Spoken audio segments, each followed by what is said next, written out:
Okay, this is actually supposed to be a start of the session. Now I'm going to sum up with using this set of PowerPoint. Today only there's one lesson here.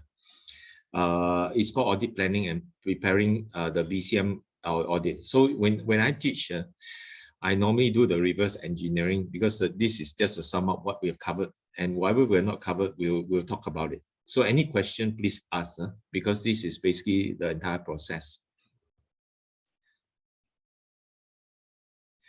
Okay, so today's session is only for how do you prepare for audit, how do you plan for audit. Just now, what I've given you is all the toolkits and all the tricks of the trade. Like example, preparation. Sometimes I ask the client, can you give me all the documents? If I need to sign an NDA, a non-disclosure agreement, I'll sign. Okay, but remember, ISO audit, they normally don't give it to you. They say you have to come down on site. But if it's a financial audit, IT audit, or compliance audit, normally we can sign a non-disclosure agreement and do it. But normally, again, we don't do it. Why? Because we are charging by audit hours. So if you send it to me in the office, the hours are not chargeable. Interesting. That's how the partner operates in terms of charging. So we will go down and read your document on site. That's what a lot of Big Four accounting firms are doing at the moment. Okay, then the other things will be back to stage one. What we have discussed just now. What's the objective of this audit?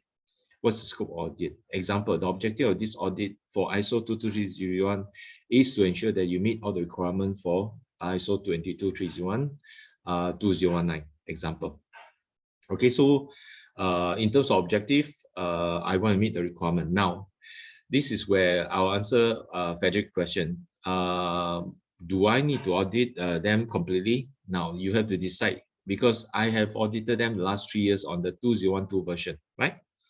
So what I tend to do is, okay, I assume that I will look at the previous audit from the previous auditor. Then now what I do is this. Then I say, okay, whatever there's changes on the 2012, I want to audit now. I will focus all my attention on the 2019, the difference between the 2012 and 2019 version. That's what I want to focus on. Then if I have more time, I will cover the rest of it. Okay, so that's one way of meeting your objective based on time. ISO audit is you always be out of time. So you have to be very careful in your time management and yet produce a report that's reasonable, because you are normally functioning as an internal auditor. You don't want an external auditor to raise a point against you and you look really stupid. I'm not joking, right? You know, they will raise that the internal auditor has not done a good job. That is, they will do that. They have no comms racing against you. Okay, but that's why you have to make sure that you cover yourself when there's an external auditor auditing your internal audit report, which is always in ISO 22301. What I like to hear is that the internal auditor has done a good job. There's nothing else we can raise. That is the kind of report I used to get, and then I tell the client, say, you're going to push either you ask them to drop the fee or you ask them to work harder. Okay, there's internal audit report with this amount of time. There's definitely something you can do. You can raise. Okay, next we talk about scope. Scope is where, just now remember I told you CIMB. CIMB is a Malaysian bank. What they did was, I think there's a CIMB Thailand, no? Frederick. Okay, so CIMB is really big. It's run by the Najib's brother, who just stepped down as a group CEO. What he has done is he actually audit the scope is only one vertical, which he has 7. He has retail banking, corporate banking, private banking, wealth management, and the whole works. You only audit one, and then you get a cert. And based on cert, he says CIMB is audited. CIMB has ISO 22301. Okay, so that's what they do. So no one knows, but it's scope. So that's how they operate. Then what's the criteria audit? This is where you set up what's your criteria later on, and we go into a procedure, we go into plan, program, audit checklist, and audit schedule, right? Audit plan. Audit plan means what's your game plan? Is it a 3-day audit or 2-day audit? Is it 2-day with 3-man team or 3-day with 2-man team? Example. These are all the audit plans we have. And then sometimes you decentralize, means, okay, one person will go to this side, one person will go to the other side, but we will come back to the last day. We must come back together and have the management team in front of us to discuss. So all these are what we call audit plan. You must schedule them.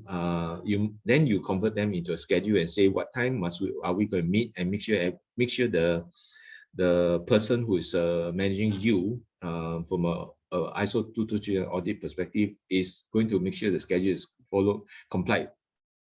Okay, so this is what I will expect them to do. Okay, in terms of audit process, I believe you guys have read this through. Okay, so basically I'm going to go cursory. The contents are all written down as a block for you already. So in terms of audit planning and preparation, this is what this lesson is all about. Okay, so before you start, let's say this is a new client, you need to do research. What industry is he from? Has he done any audit? Who is his external auditor? Who is internal auditor? What's his part? You have to do a lot of busybody work. Okay, I do a lot of such work, and who is the CEO? Who is the background? Who is the group? Who is the company owning them, and so on and so forth. I actually do a lot of homework. Okay, so this is good. When we work in the Big Four, we actually have a profile of the client. So someone will give you this profile, and you will know everything about organization, including the latest organization chart, by the way. Okay, so you have the luxury of this, but in ISO audit, you don't have. So one of the things that I will ask for is organization chart, by the way, of the organization. That's the first thing I'll ask, so that I know that which are the key functions that I must audit, I must review, because you cannot be interviewing all the departments. Okay, you must try to make sure you cover the key ones. Then you have time, then you cover the non-key ones. Next, you must be strong in BCM knowledge. One of the weakness of all the auditors I've seen so far is they are very superficial BCM knowledge. Okay, so this is, if you want to do a good job, you must really go depth. That's one of the things I was, in fact, the previous session I was talking to Peng Peng, right? Remember, one of the things before you even start the audit, you must know BCM well. Okay, and you must know what are the small little things in BCM that matters most. What's the MBCO, what's the RTO, and what's actually the pain point in your organization. Okay, then then the next thing is what are the forms you have. This is where we'll make a call and say, can you give me your BCM manual? You don't have, can I have the BI report? Remember, some organizations have the ISO 22301 manual, BCM manual, the whole thing like what I'm showing you in your electronic form. But some of us don't have the manual. So that's where I implemented the BCM. You come in and audit me. That is the auditor, ISO 22301 auditor nightmare, because now he better have a good understanding of BCM before he audit, because he needs to piece all them together and correlate them and so on and so forth.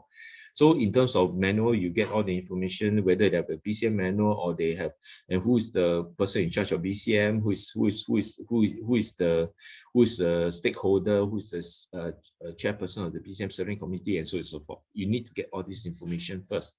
Then from there, you try to do some sort of prediction. For example, what's the plan? How long will it take? What's the audit program? Who should audit first? For example, the first 1 hour, I want the chair of the BCM committee to be there. Not necessarily the CEO, it could be a chair. And then I want the BCM manager to be there, and I want the few key, normally there's a committee there. So the idea is to set the stage. This is what we're going to do for the next 3 days. Ladies and gentlemen, any comment? These are people that we want to see everything, we dish it out, so that there's no more cock up along the way. So we show them what's the audit plan, what's the audit program, who are we going to talk to, when are we going to do a summary. By 4 o'clock on this date, I will expect you guys to come back. We're going to do a debrief, and then if there's any non-conformity, we'll be raising at that point in time. Okay, but meanwhile, before that, 1 hour, 2 hours before that, we'll send you a draft conformity, draft NC. I forgot to tell you, Frederick, actually we send the draft NC before we come to a meeting.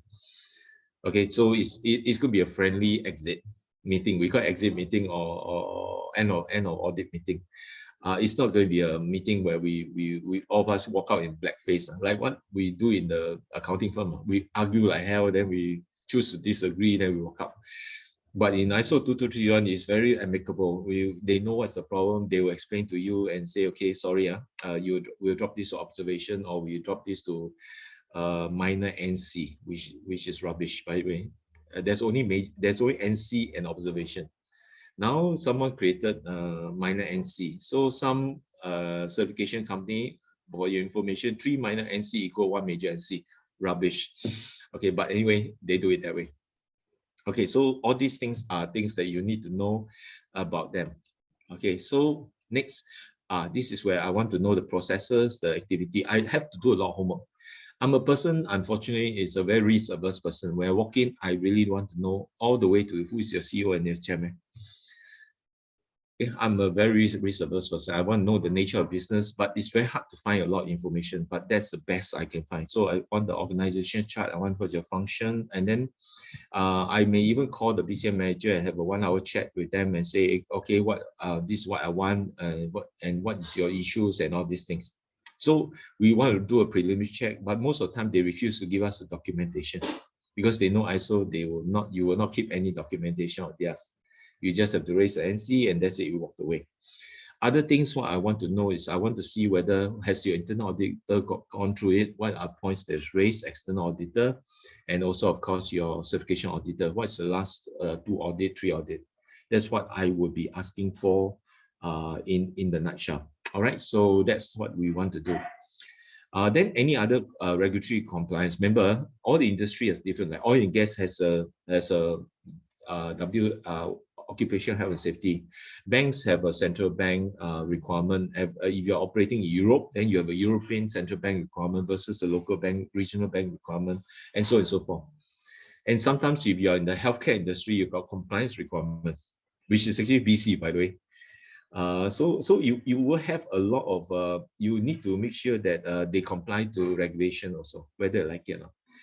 There is actually a clause inside the ISO 2231 that seeks compliance. So what you need to do is just ask them what are the regulation that you need to comply, and then they have to articulate to you. But more importantly, I tend to go for the external auditor and the internal auditor report, if they can give you, but they have the right not to give you also. Okay, so all these are why I find very frustrating doing certification audit. Okay, because of all these constraints, but generally I will do a good job. Okay, and the next thing is what's the management process, what's the hierarchy, whether the board runs the show, the MD runs the show, or the CEO runs the show, or there's a regional HQ, and regional HQ reports to the global HQ, and so on and so forth. And what are all the external requirements that is required by this organization? For example, this is where you won't have the time. What are your external vendors, outsourced vendors? Okay, what are your supply chain? Normally you don't have the time to do it, but you want to know some of these things. For example, I was down in TSMC in Hsinchu, Taiwan. One of the things I asked was, remember, I think I told you the last session, what are your most important customer? Guess who? Apple, right? So when you have a disaster, what do you do? How do you manage this important customer? Say we throw everything we have and give it to them. I'm not surprised. How about your other customer? We try our level best to support them. Okay, this is just an example of external requirement. So once you do this, then you look at the critical function. Now you know what's the rationale behind why wafer fab is so important. Semicon, all these chips are very important because it's Apple phones. Okay, so that's what you want to know. So this is the research that I tend to do a lot more. But actually, a lot of certification auditors don't have the time to do this, don't have the discipline to do this. But I'm training you guys. You guys must do this. Okay, next, you must understand what's 22301. So you need to know A to Z. Okay, and also, like I say, all the guiding policy in terms of central bank's principle and loss prevention in petrochem, OSHA requirement, and healthcare. There's also Ministry of Health requirement. Like currently COVID-19, there's a lot of requirement, and now there's in Singapore there's a COVID-19 requirement. Right, so COVID-19 requirement is something I'm not aware of it, but slowly I'm getting into it and we're getting past. Okay, next we have also, I want to see the manual. Like what you guys are seeing, you're seeing the electronic manual, the full manual. If I can get it offline, that'd be good. So you guys will be getting this manual offline. I want you guys to take a look at it first. Then I'll be back on the second module 2, session 3 module. Sorry, module 3, session 2. To do the exercise. Okay, I also want the plan. Sometimes the plan, the recovery procedure are separated.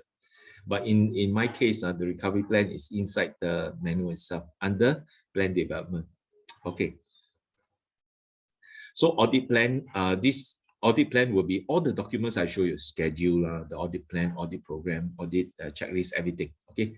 So the idea of this audit plan is to describe what you intend to do, but whatever you intend to do has to be a schedule, has to be a plan, has to be a checklist, and has to be a program. Okay, so that's what the audit plan is all about. So it depends on your organization, what's your practice. So if you're not sure, go and ask your auditor. Ask your auditor. You have an internal auditor or external auditor. Ask them a very simple question. When you audit me, what's in your audit plan? They will tell you, oh, I must have a table content of the audit program, and then I must have an audit program, I must audit checklist, I must have a sign off sheet, I must have this. Okay, ask them what's your plan. You can actually follow what they are doing. And the reason is because I like it, because whatever I produce later on, they'll be auditing is similar to their concept. So I don't have to argue too much with them because I follow you, which is seldom wrong anyway. Okay, next we have what's the content of audit plan? High level objective of your plan. What's your objective today? Today is to make sure that you meet all the requirement. Year 1 audit, you meet all the requirement in ISO 22301. So you want to go into the requirement 4 and 8 and 10. This is where what Peng Peng has done is correct. You know the organization. You say these are the few things I must check, because I don't have time to check everything. So I definitely want to check. So I understand the organization well. I will actually be doing the following steps. So then you start to scope your work. When you scope your work, you tell the client, normally you should tell the client why are you scoping it this way? Okay, because sometimes they say, I pay you so much, why are you doing this way? As usual. So you need to actually tell them exactly why are you scoping, because we want to do a complete check based on time and space. This is the best effort. I think they will agree. Or sometimes I audit only requirement number 8 because I want the functionality of the BCM program. So requirement 8 is only audited. The rest I'll do a cursory example.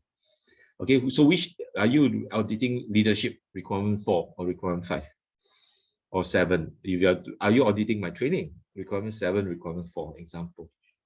Okay, next. What are the plans? What do we do? Pre-audit work means we take the document first and do it. Last 2 years COVID-19, by the way, it's done this way. The client actually audit, the auditor audit remotely, by the way.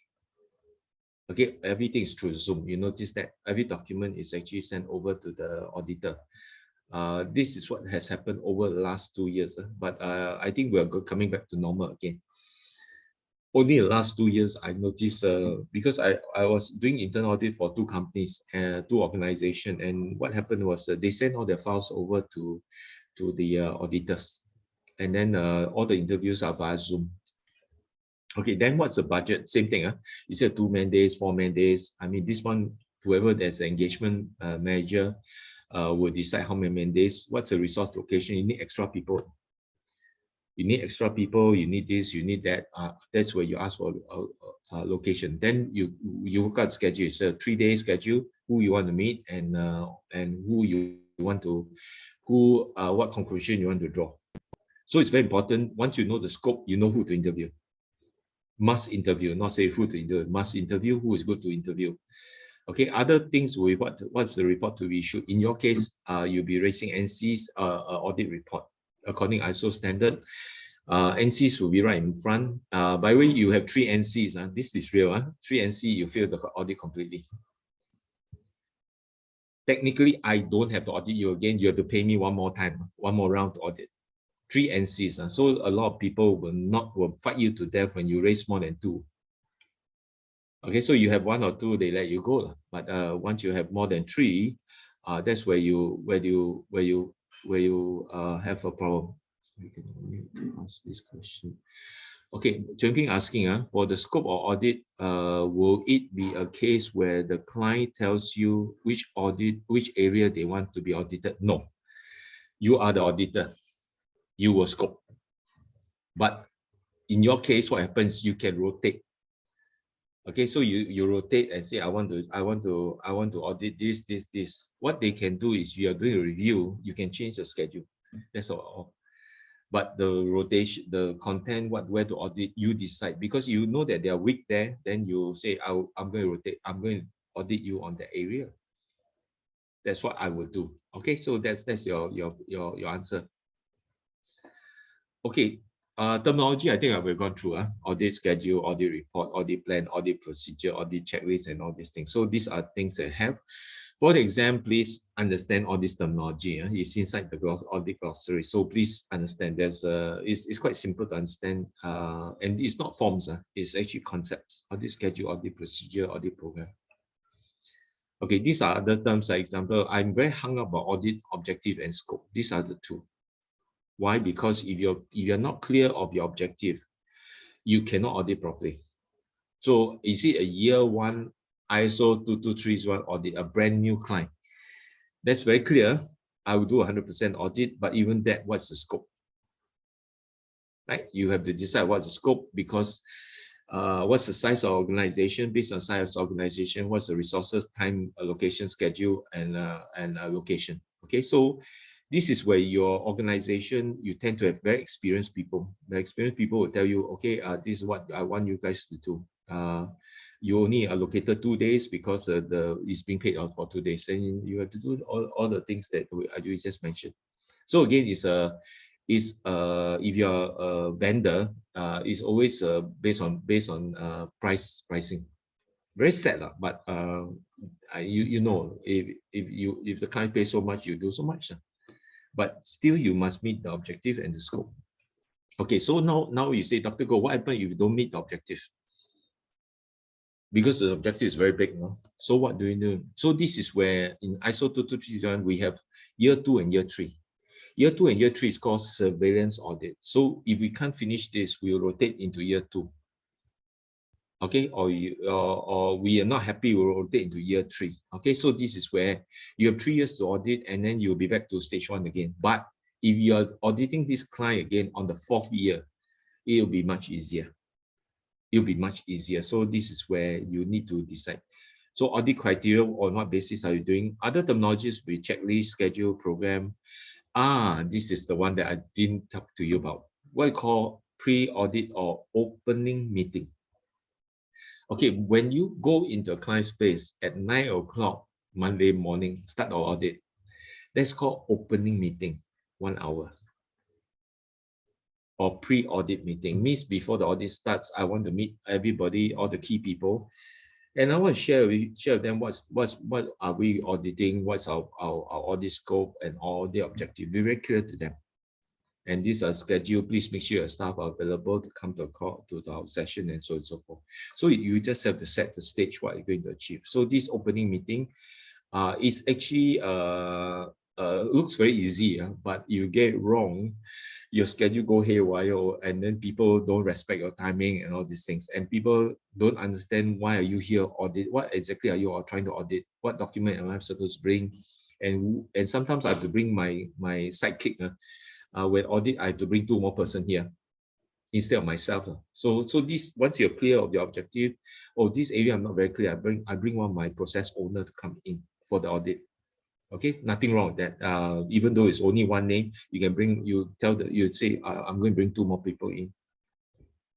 Okay, checklist. Checklist is like for you to focus whether is okay or not okay.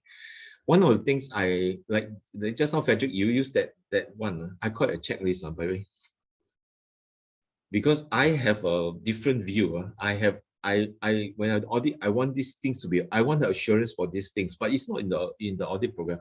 It's not the audit program. So RTO check, RPO check, MTPD check, MBCO check, right?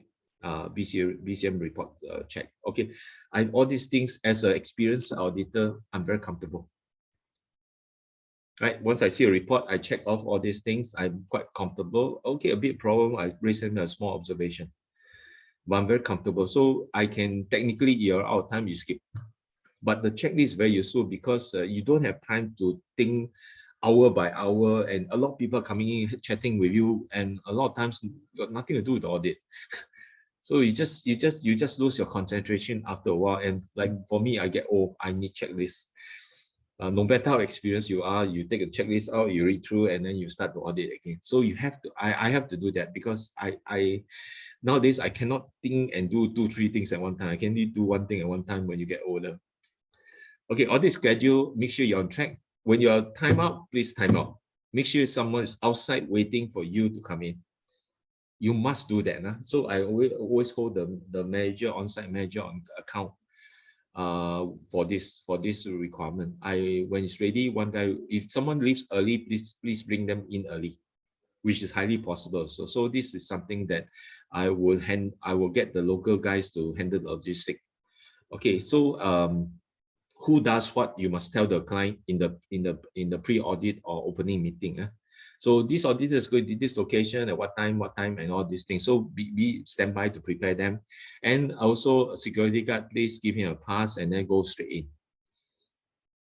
Okay, then you drive. Okay, this is nothing to audit. You drive, then where's the fucking and all these things. So all these things are things that will not slow down your audit. So you go in, like me, when I go in, they reserve a car park lot for me. So I go in and park. That's what I do. Okay.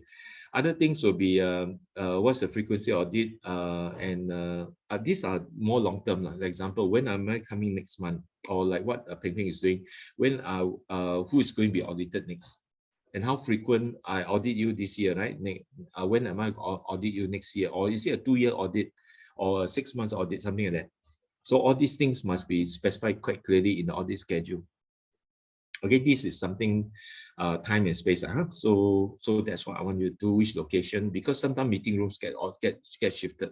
Try not to allow the client to shift you out. You only have one room for that 3 days, stick to the 3 days. They must, I insist on being locked into the room. And I'm sorry, sometimes I insist water to be replenished by the pantry. So I want water, I want tea, I want coffee. Seriously, I'm sorry. Without coffee, I cannot function. So the client is very nice. So the lady will come in and say, hey, Dr. Goh, you need coffee? I say yes. Okay, so all these things got nothing to do with audit, but it's actually basic hygiene.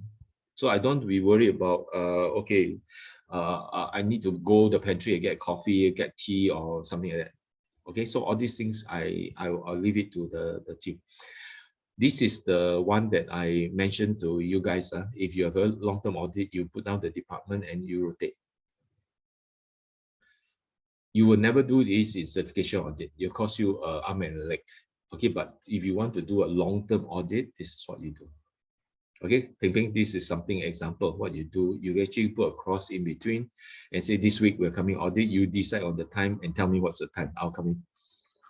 Okay, so this will give a schedule. Why I want this schedule to be approved by management. Once you sign, once you guys have decided, signed by management, any change of schedule, you report to management why you change.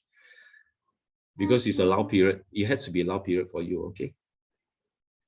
Okay. I think this part is, by the way, all the templates are extracted from my audit book.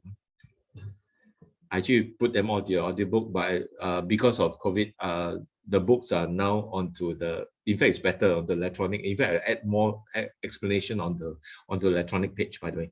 In the book, you get the page and that Word document. But on the electronic page, you can click and there's more explanation. And I'll build them over the years, more and more explanation. And one of the things, just now I was asking Peng Peng one question regarding operation resilience. What you will see is that this program will extend to operation resilience. It will happen, but not in the near, not for next 1 year. But it's going to happen. For example, when you do testing, how do you test operation resilience end to end? It is the concept used by the British now is called, and the vessel is called business services. They don't call it critical business function. They call it business services, important business services. Okay, so it's going end to end and not by critical function anymore. So again, this whole program will slowly evolve, and I suspect we will evolve into organization resilience. So organization resilience will end up auditing BCM. So I see all these things coming. I say wait for a while.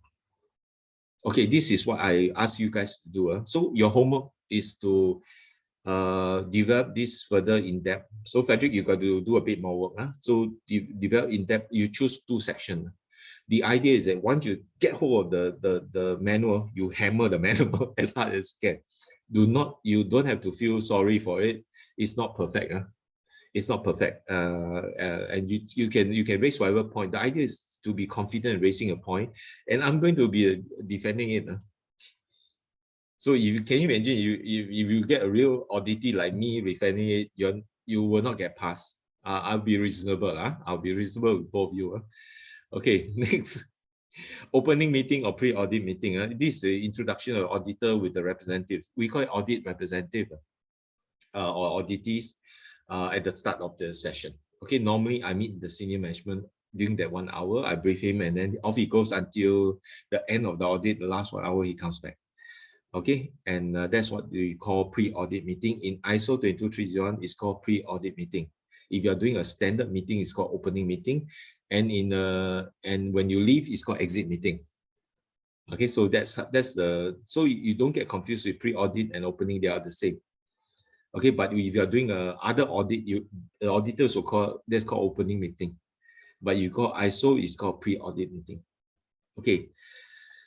So this is where we will commence in the access. By the way, just thumbs up. Have you all been given user ID and password to BCM manual yet?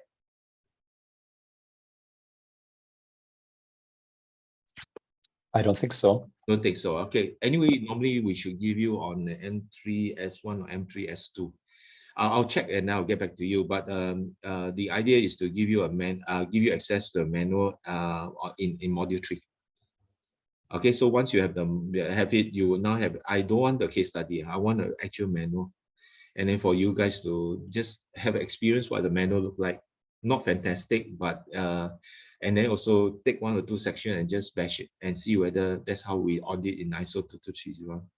You get the feeling of auditing. That's the feeling. I'm not here to say please audit everything. I'm just saying understand the difficulty, the challenges of auditing. That's why you notice I always ask the question, what's the challenges? What's the problem? And then once you tell me what's the challenge or problem, I tell you the shortcut to this solution. That's how we learn auditing the right way, which is audit the essential, and then if we have time, we do a bit more. No time, cut the chase and go straight to the point. Okay, standardized audit. I believe this is your homework. Go and get that standardized document done. We have you have shown us, but I want the actual document to audit the template. Okay, then the last part is this is the last slide. The last part is actually how do you present opening session? No different from a normal meeting. Just to share with you. Normally, open meeting, what you do is this. As an auditor, I have a set of slides. Sometimes the audit manager, not the audit manager, the BCM manager will also present to the auditors to say this is my BCM program. So it depends on what is the arrangement. Then what happens is you as an auditor must also present what you are going to do for the next 2-3 days.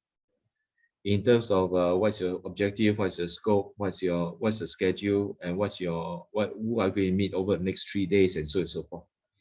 All right, so you will present your part. Sometimes the audit, the incumbent, means the BCM manager or even the CEO will present, this is my BCM plan to the team, to your team, audit team. Okay, that's what we do in the exercise. But in the classroom, I normally get you guys to role play this. Okay, but 2-person, no need role play. I'll tell you exactly what's happening. And then the only thing you want to know is this: raise some of the issues that you've seen already. Manage expectation by raising the issue. Say, we will talk about it one more time. Okay, this is something it's not in the textbook. Whenever there's a problem, raise it. Trust me, they'll fix it before the end of your audit.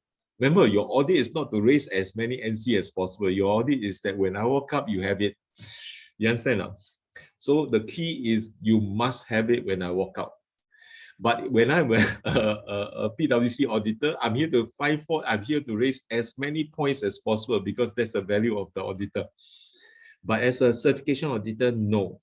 As long as you've done it, sometimes it's a small company, you verbally explain to me, this is what you're doing, show me a few documentation, I'll let you go. But I'll raise an observation and say, I think you should have a better documentation of this process. That's by observation, it's not NC. Okay, so that's basically question. I'm done.